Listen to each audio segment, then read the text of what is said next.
যৌথ নদী কমিশনে কোনো রাজনৈতিক বা নাগরিক সমাজের প্রতিনিধি নেই। সেই কারণেই দর কষাকষি ইস্যুতে রয়েছে দুর্বলতা। এমনকি আন্তর্জাতিক আদালতেও এককভাবে কোনো দেশ অভিযোগ জানাতে পারে না, যা বড় সমস্যা। এই মন্তব্য করেছেন বন ও পরিবেশ উপদেষ্টা সৈয়দা রেজওয়ানা হোসেন।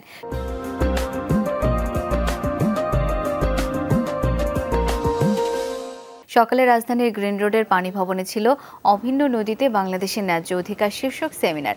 সেখানে এসব কথা বলেন উপদেষ্টা। তার বক্তব্য, বৃষ্টির পানি তথ্য লেনদেনের ইস্যুটি মানবিক। প্রতিবেশী হিসেবে এটাকে রাজনৈতিকভাবে দেখার সুযোগ নেই। দুর্যোগ থেকে মানুষের প্রাণ রক্ষার জন্য যৌথ নদী কমিশনকে তথ্য দিতে হবে।